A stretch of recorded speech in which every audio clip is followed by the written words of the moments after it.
तो स्वाध्यायना दाखलाओ 4.1 प्रश्न है कि नीचेनी प्रक्रियाओं माटे वेग अभिव्यक्ति परथी तेमना प्रक्रियाक्रम अने वेग अचलांकना परिमाणों नक्की करो। एटले आपणने 4 प्रक्रियाओं आपी छे, तेनी वेग अभिव्यक्ति आपी छे, वेग रजूआत, तेना परथी प्रक्रियाक्रम कहेवाना छे, जे खूब ज सरल बाबत छे। अने वेग अचलांकना परिमाण एटले के एकमो नक्की करवाना छे। तो सौथी पहली बात करिए आपणे वेग अचलांकना एकमो छे एनुं एक आपणे टेबल जोयुं हतुं के जेम के शून्य क्रमनी प्रक्रिया होय, प्रक्रियाक्रम जेम के शून्य क्रमनी प्रक्रिया होय तो तेना माटे वेग तेज वेग अचलांक थाय। तो वेग अचलांकनो एकम थाय मोलर प्रति सेकंड, मोलर पर सेकंड, मोलर सेकंड इनवर्स कहो तो पण कोई वांधो नथी, बराबर, अथवा समय इनवर्स केनो एकम। पछी प्रथम क्रमनी प्रक्रिया होय तो तेना माटे समय इनवर्स हतो, सेकंड इनवर्स वेग अचलांकनो एकम, बराबर। द्वितीय क्रमनी प्रक्रिया माटे मोलर इनवर्स सेकंड इनवर्स। तृतीय क्रमनी प्रक्रिया माटे molar raise to -2 second inverse. M n क्रमनी जे प्रक्रिया छे तेना माटे molar raise to 1 - n second inverse. आ मोलर ना बदले मोल प्रति लीटर तमे लखी शकशो, एटले के mole litre inverse second inverse, बराबर। आ तो सेकंड इनवर्स। अहीं द्वितीय क्रम माटे मोलर रेस टू -1 एटले के mole inverse litre second inverse, बराबर।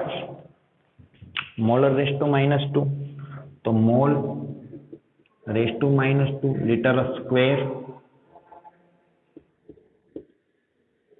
Second inverse.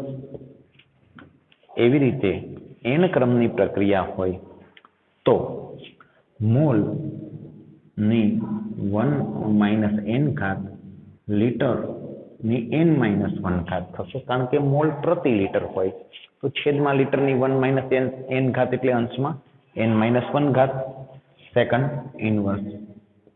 ओके, तो हवे अहीं ध्यान आपीए। पहली प्रक्रिया है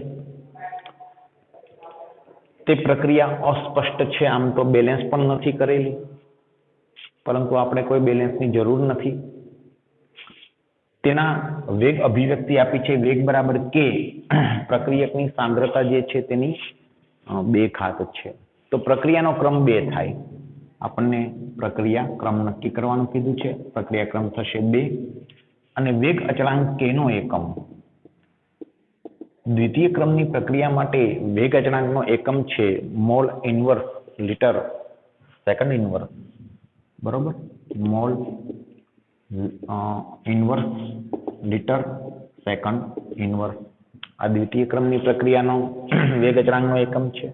बीजी प्रक्रियामां आवीए तो आ प्रक्रिया आपी छे वेग अभिव्यक्ति आपी छे। अहीं H2O2 ની सांद्रतानी पण 1 घात छे, I2 ની सांद्रतानी 1 घात छे, એટલે કે H2O2 ના સંદર્ભમાં પ્રથમ ક્રમની, I- ના સંદર્ભમાં પ્રથમ ક્રમની કુલ પ્રક્રિયાક્રમ 2 થશે। કુલ પ્રક્રિયાક્રમ જેને સ્મોલ n થી પણ દર્શાવી શકાય 2 થશે। અને વેગ અચળાંકનો એકમ શું થશે? વેગ અચળાંકનો એકમ છે દ્વિતીય ક્રમની પ્રક્રિયા, આ પણ દ્વિતીય ક્રમની હતી, આ પણ દ્વિતીય ક્રમની છે, તો વેગ અચળાંકનો એકમ સમાન જ રહેશે, એટલે કે આનો આ જ રહેશે mall inverse litre second inverse. Okay, आगळ वधीए तो आ प्रक्रिया है एसिटाल्डिहाइडना विघटननी प्रक्रिया है। तेमां एसिटाल्डिहाइडनी सांद्रतानी 3/2 घात एटले के 1.5 घात 1.5 घात। તો આ પ્રક્રિયાક્રમ થયો 1.5 અને વેગ અચળાંકનો એકમ શું થશે? તો n ક્રમની પ્રક્રિયા માટે વેગ અચળાંકનો એકમ અહીં આપેલો છે, આપણને અહીં લખેલો છે, બરોબર. તો મોલ ની 1 - n ઘાત, તો મોલ 1 - n છે 1.5, તો (-0.5) અથવા 1/2 લખો તો પણ કોઈ મને વાંધો નથી, -1/2 લખો તો કોઈ વાંધો નથી. લીટરની કેટલી ઘાત છે? તો કે n - 1, n છે 1.5, -1 એટલે 0.5, તો 0.5 ઘાત, 1/2 ઘાત લખો તો મને વાંધો નથી. અને સેકન્ડ ઇનવર્સ, અહીં 1/2 ઘાત લખી શકાય છે, અહીં પણ 1/2 ઘાત લખી શકાય છે, 0.5 ઘાત. ઓકે, તો આ વેગ અચળાંકનો એકમ થયો આપેલ પ્રક્રિયા માટે, પ્રક્રિયાક્રમ 1.5. અહીં પ્રક્રિયાક્રમ 1 જણાય છે, બરાબર. પ્રક્રિયક છે એની સાંદ્રતાની 1 ઘાત, તો પ્રક્રિયાક્રમ 1 છે, પ્રક્રિયાક્રમ 1 માટે સેકન્ડ ઇનવર્સ અથવા તો સમય ઇનવર્સ. તો આ વેગ અચળાંકના પરિમાણો થયા. તો પહેલો પ્રશ્ન ખૂબ જ સામાન્ય પ્રશ્ન છે. અહીં પહેલા પ્રશ્નમાં પહેલી પ્રક્રિયામાં કોઈ બેલેન્સ આપેલું નથી, આપણે એની કોઈ ચિંતા નથી, કારણ કે જવાબ નક્કી કરવામાં એની આપણે જરૂર પણ નથી. વેગ અભિવ્યક્તિ તો આપી જ છે, એટલે કોઈ પ્રશ્ન ઉપસ્થિત થતો નથી. ત્યારબાદ આ 4.2 બીજો પ્રશ્ન છે. તેના માટે વાત કરીએ તો આની નોંધ કરવી હોય તો કરી લેજો. આ કોષ્ટક તો આપણને આપેલું જ છે.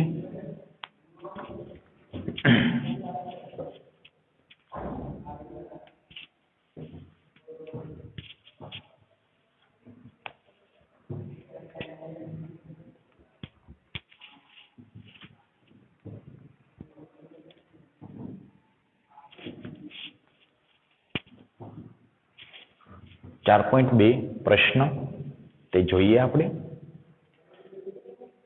કે પ્રક્રિયા છે 2a + b, એમાંથી a to b નિપજ બને છે.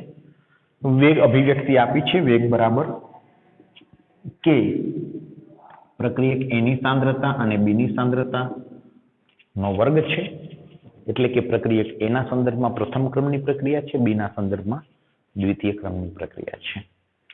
હવે વેગ અચળાંકનો એકમ આપ્યો છે આપણને 2.0 × 10⁻⁶. વેગ અચળાંકનું મૂલ્ય આપેલું છે આપણને, વેગ અચળાંકનું મૂલ્ય આપેલું છે. હવે એમ કહ્યું છે કે જ્યારે પ્રક્રિયક a ની સાંદ્રતા 0.1 મોલર ને b ની સાંદ્રતા 0.2 મોલર હોય ત્યારે પ્રક્રિયાનો પ્રારંભિક વેગ ગણો.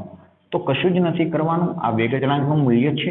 પ્રક્રિયક a ની સાંદ્રતા છે એ 0.1 અને b ની સાંદ્રતા 0.2, પરંતુ તેની 2 ઘાત કરવી પડશે, બરાબર. તો વેગ ગણવાનો છે કે પ્રક્રિયક a અને b ની આટલી સાંદ્રતા હોય ત્યારે વેગ કેટલો હોય, તે સાંદ્રતાના મૂલ્યો મૂકી દેવાના છે, વેગ ગણી નાખવાનો છે.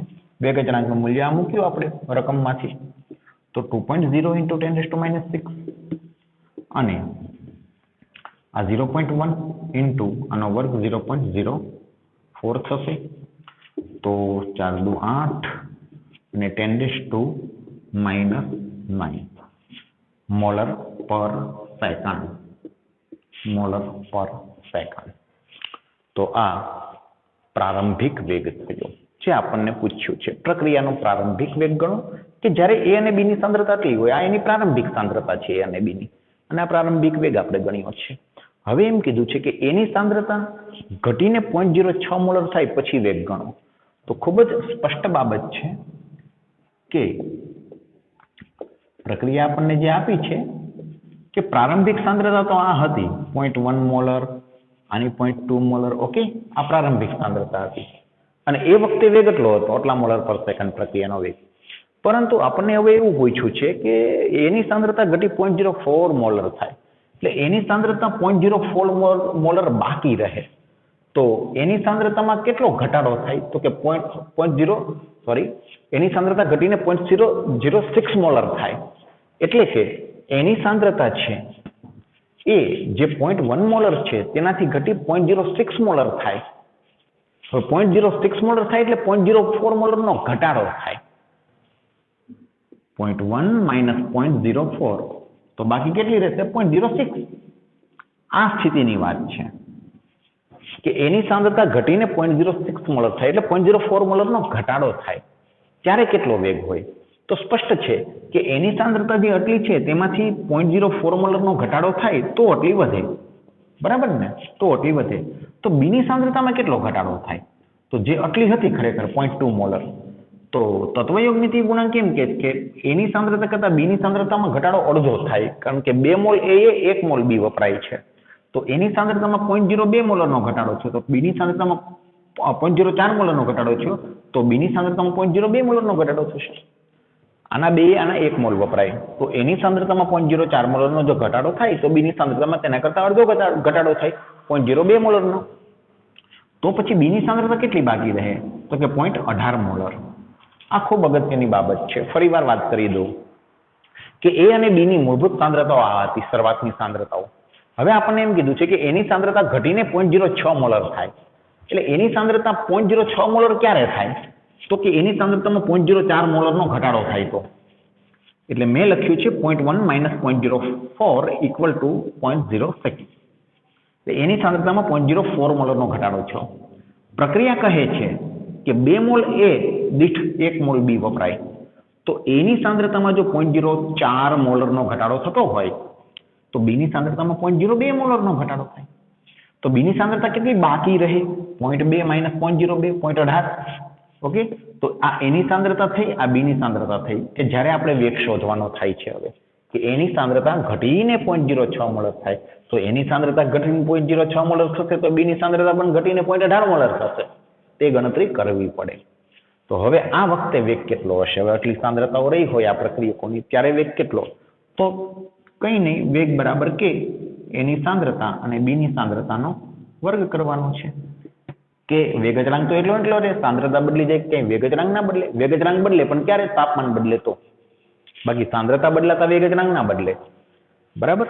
તો કે વેગ અચળાંક 2.0 × 10⁻⁻6 એની સાંદ્રતા 0.06 મોલર અને બીની સાંદ્રતા 0.18 નો વર્ગ થશે. બરાબર?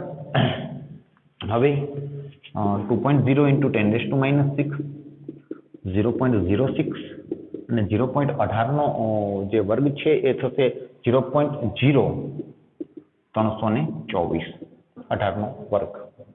બરાબર?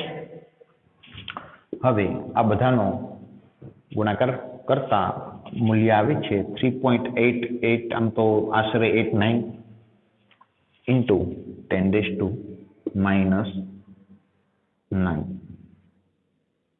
ઓકે, 10⁻⁹ મોલર પર સેકન્ડ. તમે જોઈ શકો છો કે શરૂઆતમાં પ્રક્રિયાનો વેગ વધુ હતો, હવે ઘટી ગયો છે. સ્વાભાવિક છે, પ્રક્રિયકની સાંદ્રતા ઘટી ગઈ. શરૂઆતમાં આટલી સાંદ્રતા હતી, હવે સાંદ્રતા ઘટી તો વેગ ઘટવાનો છે. દેખીતી વસ્તુ છે, વેગ ઘટી ગયો. તો આ થયું કે એ પ્રક્રિયકની સાંદ્રતા ઘટીને 0.06 મોલર થાય ત્યારે પ્રક્રિયાનો વેગ આટલો હોય. તો અહીં એક ખાસ બાબતનું ધ્યાન રાખવાનું છે. એની સાંદ્રતા ઘટીને 0.06 મોલર થાય તો બીની સાંદ્રતા ઘટીને કેટલી થાય તે ગણવું પડે. એના માટે જ મેં એવું કર્યું કે એની સાંદ્રતા 0.06 મોલર થઈ, એનો અર્થ એવો છે કે એની સાંદ્રતામાં 0.04 મોલરનો ઘટાડો થાય. તો 0.1 માંથી 0.04 બાદ કરો તો 0.06 આવે. તો એની સાંદ્રતામાં જો 0.04 મોલરનો ઘટાડો થાય તો બીની સાંદ્રતામાં તેના કરતા અડધો ઘટાડો થાય, 0.02 મોલરનો. તો બીની સાંદ્રતા કેટલી બાકી રહે? બંનેની બાદબાકી જેટલી એટલી બાકી રહે. જે સાંદ્રતાઓના આંકડા મેં અહીં મૂકી દીધા વેગના સૂત્રમાં અને વેગ શોધ્યો છે.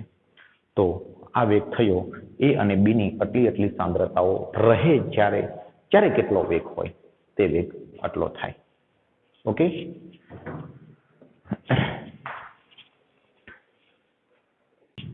આગળ જોઈએ 4.3. તો એમોનિયા NH3 નું પ્લેટિનમની સપાટી પર વિઘટન શૂન્ય ક્રમની પ્રક્રિયા છે. જો વેગ અચળાંક આટલો હોય તો N2 ને H2 ના નિપજના વેગ કેટલા હશે? કહેવાનો ખરેખર એવો અર્થ છે કે N2 અને H2 ના ઉત્પાદનના દર કેટલા હશે તેમ કહેવાનો અર્થ છે. વાતને સમજીએ આપણે. એમોનિયાનું વિઘટન થાય તો N2 અને H2 વાયુ પ્રાપ્ત થાય. હવે આ બેલેન્સ પ્રક્રિયા થઈ મિત્રો. ઓકે, હવે આ પ્રક્રિયા શૂન્ય ક્રમની છે અને એના વેગ અચળાંકનું મૂલ્ય આપ્યું છે. શૂન્ય ક્રમની પ્રક્રિયા માટે વેગ બરાબર વેગ અચળાંક થાય. તો વેગ એ જ વેગ અચળાંક છે, તો વેગ થશે 2.5 10⁻⁴ મોલર પર સેકન્ડ. શૂન્ય ક્રમની પ્રક્રિયા માટે વેગ આ જ થાય. બરાબર છે. બીજી વસ્તુ કે પ્રક્રિયાનો વેગ આ રીતે પણ તમે રજૂ કરી શકો. પ્રક્રિયાનો વેગ આ રીતે રજૂ કરી શકો કે વેગ બરાબર -1/2 d NH3/dt. 2 મોલ છે તો 1/2 થશે. બરાબર. અથવા તો વેગ બરાબર d N2/dt અથવા તો વેગ બરાબર 1/3 d H2/dt. બરાબર. હવે વેગ તો આટલો છે જ, તો આ મૂકી શકો વેગની જગ્યાએ. હવે તો પછી હું એવું કહી શકું કે 2.5 × 10⁻⁴ જે વેગ છે બરાબર dN2/dt. જે પણ વેગ જ છે dN2/dt. હવે dN2/dt એ શું છે? તો કે N2 ના ઉત્પાદનનો દર, N2 ની સાંદ્રતાના વધારાનો દર જે આટલો છે. આપણને તે જ પૂછ્યું છે કે N2 ને H2 ના ઉત્પાદનનો દર કેટલો, તો તે આટલા મોલર પર સેકન્ડ છે. આટલા મોલર પર સેકન્ડ. તો dN2/dt બરાબર 2.5 × 10⁻⁴ મોલર પર સેકન્ડ. હવે H2 ના ઉત્પાદનનો દર એટલે dH2/dt થાય. તો 1/3 dH2/dt એ ખરેખર વેગ છે. 1/3 dH2/dt એ ખરેખર શું છે? વેગ છે. અને વેગ કેટલો છે? આટલો છે. તો બરાબર 2.5 × 10⁻⁴. હવે જુઓ મિત્રો, આ પદ છે તે વેગ છે, પરંતુ માત્ર આટલું પદ તે H2 ના ઉત્પાદનનો દર છે. તો આ 3 ને અહીંયા ગુણી નાખું તો dH2/dt બરાબર 3 × 2.5 × 10⁻⁴. તો થશે 7.5 10⁻⁴ મોલર પર સેકન્ડ એ H2 ના ઉત્પાદનનો દર થયો. આ N2 ના ઉત્પાદનનો દર, તેના કરતા 3 ગણો H2 ના ઉત્પાદનનો દર. દેખીતી વસ્તુ છે. એ તો સંતુલિત સમીકરણ પણ કહે છે કે જેટલો N2 ઉત્પન્ન થાય તેની કરતા 3 ગણો H2 ઉત્પન્ન થાય. તો N2 ના ઉત્પાદનનો દર હોય તેના કરતા 3 ગણો H2 ના ઉત્પાદનનો દર હોય.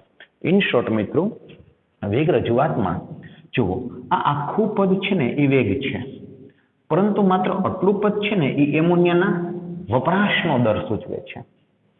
આ આખું પદ એ વેગ છે, વેગ બરાબર આ, અને આ પદ N2 ના ઉત્પાદનનો દર પણ છે.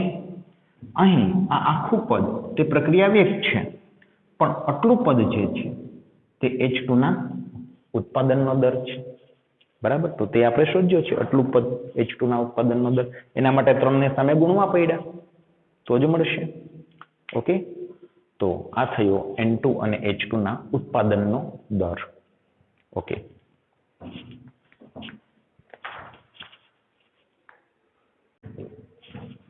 હવે જોઈએ 4.6. એક પ્રક્રિયકના સંદર્ભમાં પ્રક્રિયા દ્વિતીય ક્રમની છે.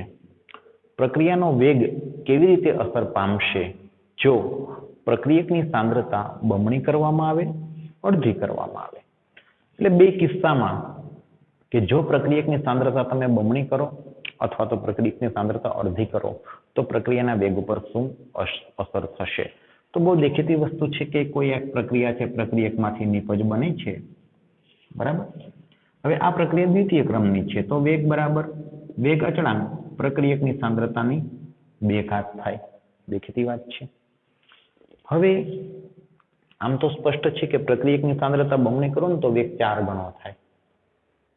અને જો કે તેને આપણે ગણી લઈએ. જુઓ, ધારો કે અત્યારે વેગ છે ને v1 કહું અને પ્રક્રિયકની સાંદ્રતા ધારો કે x મોલર છે. ધારો કે પ્રક્રિયકની સાંદ્રતા x મોલર છે, તો વેગ v1 શું થયું? kx². ચલો આ હવે પ્રક્રિયકની સાંદ્રતા હું બમણી કરું તો આ બીજો કિસ્સો છે, પ્રક્રિયકની સાંદ્રતા બમણી કરવામાં આવે તો તે વેગને હું v2 કહું તો પ્રક્રિયકની સાંદ્રતા બમણી થાય તો 2x મૂકવું પડે ને, તો શું થાય 4kx². આ v2 થયું. તો જો દેખીતી વાત છે કે પ્રક્રિયકની સાંદ્રતા બમણી કરી તો વેગ 4 ગણો થયો. હવે પછી વાત કરી છે પ્રક્રિયકની સાંદ્રતા અડધી કરવામાં આવે તો અડધી મૂકી દઈએ તો વેગ ચોથા ભાગનો થશે. જુઓ કઈ રીતે, આ v3 બરાબર પ્રક્રિયકની સાંદ્રતા છે એની કરતા અડધી એટલે x/2 એનો વર્ગ કરી નાખું તો kx²/4. તો ચોથા ભાગની કહેવાનો અર્થ છે કે પ્રક્રિયકની સાંદ્રતા બમણી કરશો તો વેગ 4 ગણો થશે અને પ્રક્રિયકની સાંદ્રતા અડધી કરશો તો વેગ ચોથા ભાગમાં થશે. દ્વિતીય ક્રમની પ્રક્રિયા છે. તો આ ગાણિતિક રીતે પણ સાબિત થઈ ગયું કે જો સાંદ્રતા બમણી કરો તો વેગ 4 ગણો અને સાંદ્રતા અડધી કરો તો વેગ ચોથા ભાગનો. આ રીતે અસર પામશે વેગ. આગળ જોઈએ કે પાણીમાં આભાસી પ્રથમ ક્રમની પ્રક્રિયામાં નીચેના પરિણામો મળેલા છે. કોઈ એક આભાસી પ્રથમ ક્રમની પ્રક્રિયા છે જેમાં પ્રક્રિયકની શરૂઆતની એટલે શૂન્ય સમયે સાંદ્રતા આપી છે, 30 સેકન્ડ બાદ આપી છે, 60 સેકન્ડ બાદ આપી છે, 90 સેકન્ડ બાદ આપી છે. તો એક નાનો એવો પ્રશ્ન છે કે 30 અને 60 સેકન્ડ વચ્ચેના ગાળાનો સરેરાશ વેગ ગણો. સરેરાશ વેગ r એવરેજ બરાબર શું થાય તો કે -Δr upon Δt. Okay, r2 - r1 30 અને 60 સેકન્ડ વચ્ચેના ગાળાનો વેગ શોધવો છે તો આને માઇનસ આ કરશું આપણે r2 - r1 છેદમાં t2 - t1 60 ઓછા 30. આ બેની બાદબાકી ઋણ આવશે, તે ઋણ અને આ ઋણ તે ધન થઈ જશે એટલે 0.14 છેદમાં 30 અને આનો ભાગાકાર થશે 4.67 10⁻³ મોલર પ્રતિ સેકન્ડ વેગનો એકમ છે મોલર પ્રતિ સેકન્ડ. તો આ થયું 30 અને 60 સેકન્ડના ગાળાનો સરેરાશ વેગ બરાબર. તો આ થયા 4.6, 4.8